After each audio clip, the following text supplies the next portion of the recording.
नमस्कार दोस्तों, मैं हूं एडवोकेट ब्रिजेश यादव। आपके अपने यूट्यूब चैनल ब्रिज एलएलबी पर आप सभी लोगों का तहे दिल से स्वागत करता हूं। दोस्तों, आज की इस वीडियो क्लास के अंदर हम चर्चा करने वाले हैं, बात करने वाले हैं एनपीए नॉन परफॉर्मिंग एसेट्स के बारे में। दोस्तों, क्या आप एक सिंगल लोन या फिर मल्टीपल लोन्स के डिफॉल्टर हैं? तो ऐसे में कहीं ना कहीं आपको एनपीए नॉन परफॉर्मिंग एसेट्स के बारे में जानना बहुत ही जरूरी है, क्योंकि दोस्तों आजकल बैंक या फिर एनबीएफसी के बिहाफ पर काम करने वाले उनके third party loan recovery agents या फिर कलेक्शन टीम या फिर बैंक या फिर एनबीएफसी के जो भी स्टाफ या फिर एम्प्लॉइज है, उनके द्वारा एक लोन के डिफॉल्टर, एक लोन के बोरोवर्स को एनपीए नॉन परफॉर्मिंग एसेट्स के नाम पर डराया और धमकाया जा रहा है। ये लोन रिकवरी एजेंट्स एक लोन के डिफॉल्टर, एक लोन के बोरोवर्स को ये कहते हैं कि आपका लोन अकाउंट एनपीए में घोषित होने वाला है आज रात के 12 बजे के पहले, या फिर आपका लोन अकाउंट एनपीए में घोषित कर दिया गया है, आपने बहुत बड़ा अपराध या फिर बहुत बड़ा आपने क्राइम कर दिया है, अब हम आपके खिलाफ में पुलिस स्टेशन में एफआईआर दर्ज करवाएंगे, हम कोर्ट के माध्यम से आपके खिलाफ में, आपके अगेंस्ट में वारंट इशू करवाएंगे, हम आपको जेल भिजवा देंगे और हम पुलिस बल के साथ में आपके घर की तरफ बढ़ रहे हैं और आज शाम के 5 बजे के पहले हम आपके घर पे पहुंच जाएंगे। तो आप पैसे का अरेंजमेंट आप करके रखें। यदि आप पैसे नहीं देंगे तो हम पुलिस के साथ में आएंगे और आपको उठाकर लेकर जाएंगे और आपको जेल में बंद करवा देंगे। इस प्रकार के धमकी भरे कॉल्स और मैसेज व्हाट्सएप पर in third party loan recovery agents के द्वारा एक लोन के बोरोवर्स को, एक लोन के डिफॉल्टर्स को भेजा जा रहा है दोस्तों। तो ऐसे में कहीं ना कहीं आपको एक एनपीए का डर दिखाकर दोस्तों आपसे पैसे निकाले जा रहे हैं। दोस्तों, मैं यहां पे आपको कहना चाहूंगा कि यदि आपकी स्थिति परिस्थिति खराब है, आप फाइनेंशियल प्रॉब्लम से गुजर रहे हैं, आपके साथ में एक बहुत बड़ी फाइनेंशियल क्राइसिस आ चुकी है, या फिर दोस्तों आपका काम धंधा, आपका जॉब लॉस हो चुका है, काम धंधा छूट गया है, या फिर आपके घर में कोई बहुत बड़ी मेडिकल इमरजेंसीज आ गई है, या फिर दोस्तों आपका कोई बिजनेस व्यापार था उसमें भारी भरकम कोई नुकसान हो गया है दोस्तों, और ये सारी चीजें आपके कंट्रोल में, आपके नियंत्रण में बिल्कुल भी नहीं थी, तो ऐसे में कहीं ना कहीं दोस्तों आपको पैसे नहीं मिल पा रहे थे, या फिर जो पैसे आ रहे थे वो पूरे पैसे आपके घर में खर्च हो जा रहे थे, और इस कारण, इस रीजन की वजह से आप लोन की ईएमआईज को आप डिफॉल्ट कर रहे हैं, मिस कर रहे हैं दोस्तों, और इस रीजन से आगे चलकर आपका लोन अकाउंट एनपीए में घोषित और कैटेगराइज हो जाता है। तो इस डिफॉल्ट के पीछे कहीं ना कहीं आपका एक जेन्युइन रीजन है दोस्तों।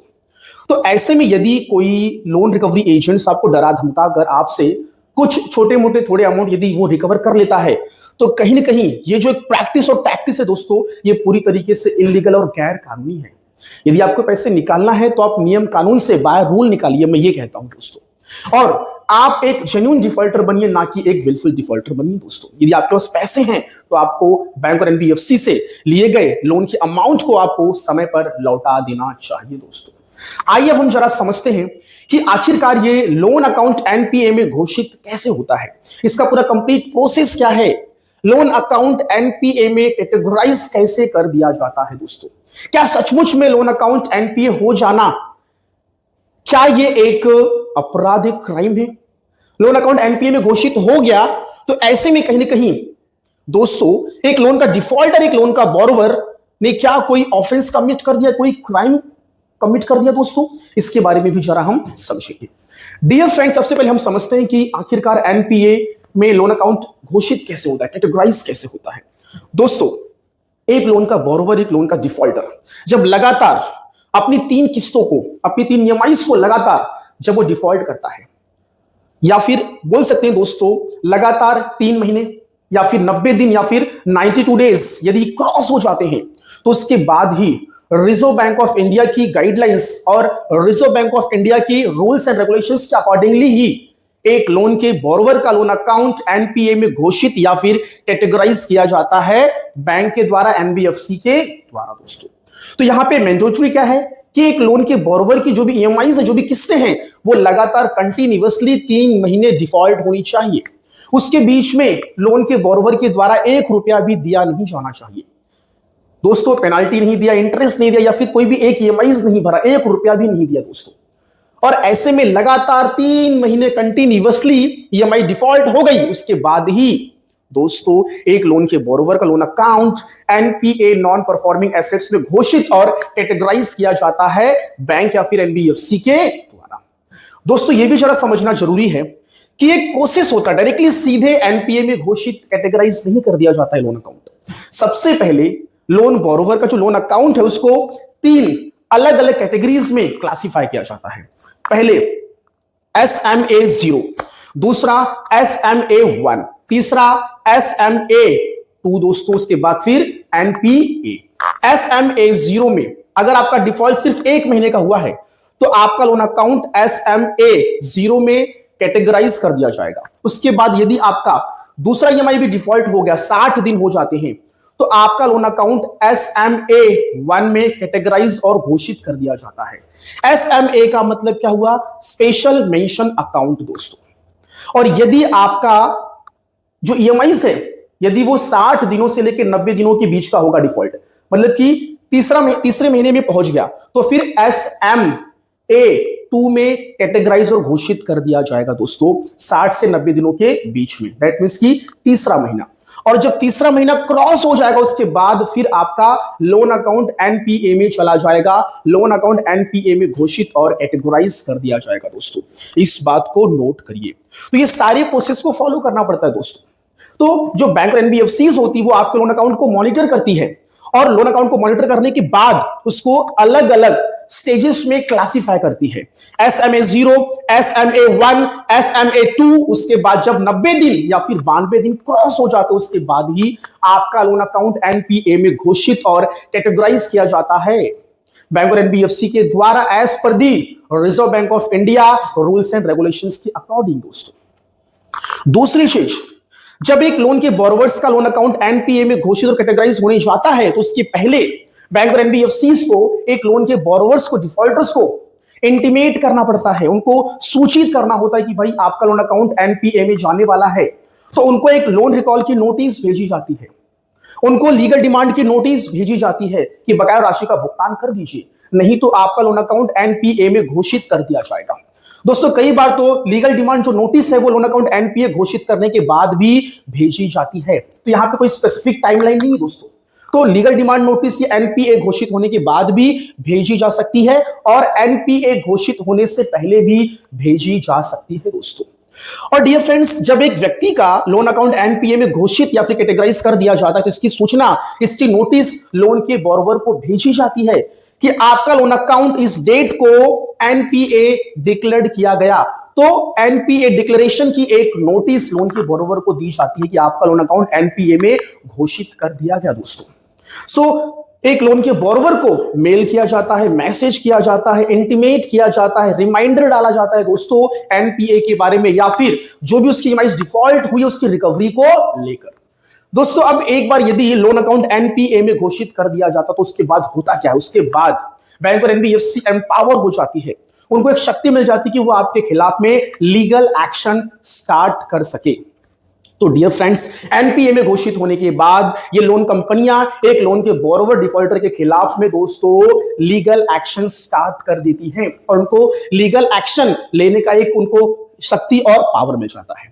अब वो करते क्या है? लोन अकाउंट एनपीए में घोषित होने के बाद ये बैंक और एनबीएफसीज लोन के बोरोवर्स को, डिफॉल्टर्स को लोन रिकवरी एजेंट्स के द्वारा कॉल करवाते हैं, उनके हैरेसमेंट करते हैं, रिकवरी की प्रक्रिया करते हैं दोस्तों। Message, calls, home visit, legal demand notice, loan recall की नोटिस, ये सब नोटिसेस भेजती है दोस्तों।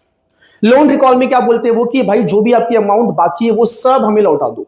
वो पूरे अमाउंट का भी डिमांड कर लेते हैं दोस्तों लोन रिकॉल की नोटिस के अंदर। और एक लीगल डिमांड नोटिस होता है, उसमें क्या होता है? वो एडवोकेट के लेटर हेड के माध्यम से, अपने एडवोकेट पैनल के माध्यम से लोन के बोरोवर्स को लीगल डिमांड नोटिस भेजते हैं।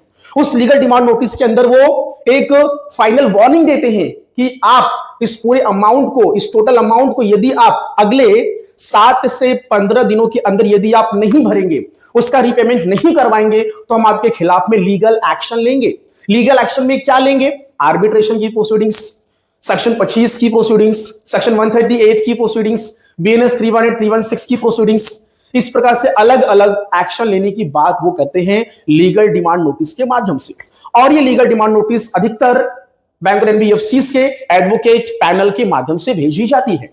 यदि आपको कोई लोन रिकॉल की नोटिस आ रही है तो लोन रिकॉल की नोटिस अधिकतर ये बैंक वाले अपने खुद के लेटर हेड पर भी भेज देते हैं दोस्तों। और एक बात को नोट कर लीजिए दोस्तों यहां पे एनपीए जो घोषित हो रहा है ये as per the RBI rules and regulations के अकॉर्डिंगली घोषित किया जा रहा है। यहां पे कोई अलग से कोई स्पेशल कोई क्रिमिनल लॉ नहीं है।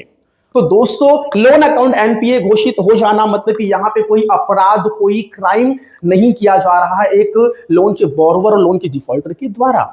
इस बात को नोट कर लीजिए। तो यदि कोई लोन रिकवरी एजेंट्स आपको डराता है धमकाता है कि लोन अकाउंट एनपीए में चला गया है, अब आपको जेल होगी, वारंट इश्यू होगा, पुलिस आएगी, एफआईआर होगा, तो सारी बातें झूठी है, फेक है, बस आपको डराया और धमकाया जा रहा है। दोस्तों एक लोन का डिफॉल्टर एक लोन का बोरोवर जब लोन की ईएमआई को मिस करता है, उसको डिफॉल्ट करता है, तो कहीं ना कहीं वो एक कॉन्ट्रैक्ट एक संविदा का ब्रीच कर रहा है। क्योंकि एक लोन का बोरोवर जब किसी बैंक या फिर एनबीएफसी से लोन लेता है तो वो लोन कंपनी के साथ में एक कॉन्ट्रैक्ट साइन करता है। दोस्तों एक संविदा साइन करता है और उस कॉन्ट्रैक्ट में क्लियर कट लिखा रहता है कि यदि कल को ये लोन का बोरोवर ईएमआई को डिफॉल्ट करेगा, मिस करेगा, इसका मतलब कि उसने उस कॉन्ट्रैक्ट में दिए गए टर्म्स एंड कंडीशंस को उसने ब्रीच किया, उसका उल्लंघन किया। दैट मींस कि यहां पे कॉन्ट्रैक्ट का ब्रीच हुआ है दोस्तों। और कॉन्ट्रैक्ट का ब्रीच होना मतलब कि एक सिविल डिस्प्यूट, एक सिविल रॉन्ग दोस्तों। तो यहां पे क्रिमिनल का मामला बनता ही नहीं है दोस्तों। यदि बकाया राशि की वसूली करनी है तो बैंक और एनबीएफसी के पास ऑप्शन है कि वो सिविल रिकवरी की वो प्रक्रिया को फॉलो करे, वो सिविल कोर्ट जाए अपने बकाया राशि की वसूली के लिए। यदि लोन एग्रीमेंट के अंदर कॉन्ट्रैक्ट के अंदर यदि आर्बिट्रेशन जैसे कोई क्लॉज रहेगा तो आर्बिट्रेशन के माध्यम से बकाया राशि की वसूली की जाएगी दोस्तों। तो यहां पे एफआईआर या फिर क्रिमिनल ऑफेंस आपराधिक मामला कब बनेगा? जब एक व्यक्ति लोन लेते समय यदि उसका कोई फ्रॉड इंटेंशन होगा या फिर उस व्यक्ति ने लोन कंपनी के पास कोई फेक डॉक्यूमेंट्स कोई फर्जी दस्तावेज यदि देकर लोन लिया होगा तो ऐसे में यहां पे एक क्रिमिनल ऑफेंस बन सकता है। यदि लोन के बोरोवर्स का इनिशियल इंटेंशन, प्राइमरी इंटेंशन, शुरुआती उसका जो थॉट और विचार था कि भाई मैं लोन ले लूंगा और लोन आगे चलकर फ्यूचर में नहीं भरूंगा, ऐसा कोई इंटेंट या फिर इंटेंशन दिखता है तो फिर उस व्यक्ति के खिलाफ में क्रिमिनल कार्रवाई की जा सकती है। लेकिन अधिकतर यहां पे देखा गया कि एक व्यक्ति जेन्युइन तरीके से डिफॉल्ट करता है, उसके पीछे कोई ना कोई जेन्युइन रीजन रहता है, इस रीजन से वो व्यक्ति पैसे नहीं भर पाता है। तो यहां पे उस व्यक्ति ने पैसा नहीं भरा, यहां पे फाइनेंस मनी की बात हो रही दोस्तों। तो फाइनेंस और मनी का डिफॉल्ट होना, जहां पे फाइनेंशियल ट्रांजैक्शंस इन्वॉल्व होता है, जहां पे पैसे का लेन देन का कोई व्यवहार इन्वॉल्व होता है, तो वहां पे पूरी तरीके से वो पूरा मामला दोस्तों एक सिविल का मामला बन जाता है, सिविल डिस्प्यूट का मामला बन जाता है। तो यहां पे क्रिमिनल ऑफेंस आएगा ही नहीं, इस बात को नोट करिए दोस्तों। Dear friends, loan account NPA में जाने के बाद बैंक और एनबीएफसी नोटिसेस भेजती हैं बकाया राशि की वसूली के लिए, और लोन अकाउंट एनपीए में जाने के बाद सेटलमेंट की एक अपॉर्चुनिटी भी मिल सकती है। बैंक और एनबीएफसी के कलेक्शन टीम के द्वारा, उनके स्टाफ एम्प्लॉइज के द्वारा आपको एक सेटलमेंट का प्रस्ताव और ऑफर भी दिया जा सकता है, इस बात को नोट करिए। तो सेटलमेंट का प्रस्ताव ऑफर कब आएगा? जब आपका लोन अकाउंट एनपीए में घोषित हो जाएगा, उसके बाद ही, और रिकवरी की सारी प्रक्रिया पूरी कर ली गई, फिर भी यदि बकाया राशि की वसूली नहीं हो पाती है तो उसके बाद ये लोन कंपनियां लोन के बोरोवर्स को एक ओटीएस वन टाइम सेटलमेंट का एक ऑफर भी देती हैं। तो यदि एक लोन बोरोवर की कैपेसिटी में यदि वो अमाउंट आ जाती है, वो भर सकता है, तो वो उस ओटीएस के ऑफर को भी एक्सेप्ट कर सकता है। आपका लोन अकाउंट बहुत पुराना हो गया, ओल्ड हो गया है, तो ऐसे में कहीं ना कहीं आप खुद भी लोन कंपनियों को अप्रोच कर सकते हैं for OTS one time settlement request के लिए दोस्तों। तो लोन अकाउंट एनपीए में जाने के बाद ही ओटीएस होता है, सेटलमेंट होता है, इस बात को नोट करिए। यदि बीच में कभी लोक अदालत के द्वारा यदि कोई नोटिस आ जाती है तो लोक अदालत में भी जाकर आप अपने इस लोन को सेटल्ड करवा सकते हैं। तो लोक अदालत के द्वारा नोटिस कब आएगी? जब आपका लोन अकाउंट एनपीए में घोषित हो जाएगा, उसके बाद ही सेटलमेंट होगा। लोक अदालत का नोटिस भी आपको आ सकता है, इस बात को नोट करिए दोस्तों। आर्बिट्रेशन के माध्यम से भी बकाया राशि की वसूली की जा सकती है, और आर्बिट्रेशन की प्रक्रिया चल रही है तो उसके दौरान भी सेटलमेंट हो सकता है। दूसरी चीज, यदि आपका लोन अकाउंट एनपीए में घोषित हो गया, उसके बाद यदि आप कुछ अमाउंट दे रहे हैं, लाइक आपने कुछ एक या दो किस्तें आपने दे दी, एक या दो ईएमआईज आपने दे दी दोस्तों, तो ऐसे में कहीं ना कहीं याद रखना, जो भी अमाउंट आप लोन अकाउंट एनपीए में जाने के बाद आप देते हैं, वो अमाउंट आपका इंटरेस्ट, पेनाल्टी, फाइन में माइनस होता है। आपका मुद्दल, आपका प्रिंसिपल अमाउंट सब वैसे ही पड़ा रहता है वैसे ही बना रहता है, उसमें कोई भी डिडक्शन सब्ट्रैक्शन नहीं होता है। इसीलिए लोग कहते हैं ना कि लोन अकाउंट एनपीए में जाने के बाद 1 रुपया भी मत देना। यदि देना है तो फुल एंड फाइनल सेटलमेंट के लिए ही जाइए, ओटीएस के लिए ही जाइए, या फिर अपने लोन अकाउंट को फुल्ली रेगुलर तरीके से क्लोज करिए, फोरक्लोज करवा लीजिए। इसीलिए लोग कहते हैं ना कि लोन अकाउंट एनपीए में जाने के बाद 1 रुपया भी देने की जरूरत नहीं है, क्योंकि यदि आप कुछ भी अमाउंट देंगे, 1 ईएमआई, 2 ईएमआई, 10,000, 20,000, तो वो सारे पैसे इंटरेस्ट और पेनाल्टी में माइनस कर दिए जाएंगे दोस्तों। तो इसीलिए लोन अकाउंट एनपीए में जाने के बाद, रिकवरी की प्रक्रिया होने के बाद, यदि आप के पास फंड का पैसे का अरेंजमेंट हो जाता है तो अपने लोन अकाउंट को आप फुल्ली क्लोज करें, ओटीएस लें, रेगुलर तरीके से क्लोज करें दोस्तों। उसके बाद ही आपको कर्ज से मुक्ति मिलेगी, इस बात को नोट करिए। तो ओवरऑल मेरा यह कहने का मतलब है कि यदि कोई भी व्यक्ति आपको डराता धमकाता है दोस्तों, तो ये सारी बातें फर्जी हैं। यहां पे एनपीए को लेकर रिजर्व बैंक ऑफ इंडिया ने प्रोसीजर बताए हैं, रूल्स बताए हैं दोस्तों। तो आरबीआई के द्वारा यदि कोई रूल्स बनाया जा रहा है, दैट मींस यहां पे सारी की सारी बातें सिविल है, सिविल दोस्तों, यहां पे सिविल रॉन्ग है, यहां पे कोई भी क्राइम ऑफेंस नहीं बनता है, इस बात को नोट करिए दोस्तों। दूसरी चीज, फाइनेंशियल ईयर एंड नजदीक में है, जनवरी का महीना चल रहा है। यदि आपका लोन अकाउंट एनपीए में घोषित कैटेगराइज कर दिया गया है तो मैं आपको सजेस्ट करना चाहूंगा कि आप ओटीएस के लिए जाइए। थोड़े मोड़े छोटे मोटे अमाउंट बिल्कुल मत दीजिए। आपको लोन रिकवरी एजेंट्स के द्वारा प्रेशर बनाया जाएगा, साइकोलॉजिकल प्रेशर बनाया जाएगा, होम विजिट करा जाएगा, बार बार कॉल किया जाएगा, इतने पैसे दे दीजिए, उतने पैसे दे दीजिए, कोई मतलब नहीं दोस्तों। फाइनेंशियल ईयर एंड है, रिकवरी एजेंट्स के ऊपर प्रेशर है, कलेक्शन टीम के ऊपर प्रेशर है, बैंक के जो भी स्टाफ और एम्प्लॉइज है उनके ऊपर प्रेशर है कि रिकवरी हो, रिकवरी हो। और जब रिकवरी नहीं हो पाती है तो फाइनेंशियल ईयर एंड है, लोन अकाउंट को क्लोज करना होता है। पुराने लोन्स को, जो लोन अकाउंट एनपीएस में चले गए हैं उनको, इन सारे लोन्स को क्लोज करना होता है। तो कहीं ना कहीं दोस्तों फाइनेंशियल ईयर एंड जब नजदीक आ जाएगा तो वहां पे आपके सेटलमेंट के चांसेस बढ़ेंगे। तो ऐसे में आपके एनपीएस जो भी आपके लोन अकाउंट्स हैं उनको सेटलमेंट के लिए जाइए दोस्तों। यदि आपकी फाइनेंशियल प्रॉब्लम्स है, यदि आप पैसे की दिक्कत से गुजर रहे हैं, तो आपके पास एक अच्छा मौका है, फाइनेंशियल ईयर एंड 31 मार्च। तो 31 मार्च से पहले दोस्तों कोशिश करिए कि आप अपने लोन अकाउंट को सेटल्ड करवा लीजिए, क्योंकि फाइनेंशियल ईयर एंड में ज्यादा से ज्यादा लोन अकाउंट क्लोज किए जाते हैं बाय सेटलमेंट। सो दोस्तों मेरा ये क्लास यहीं पे समाप्त हुआ।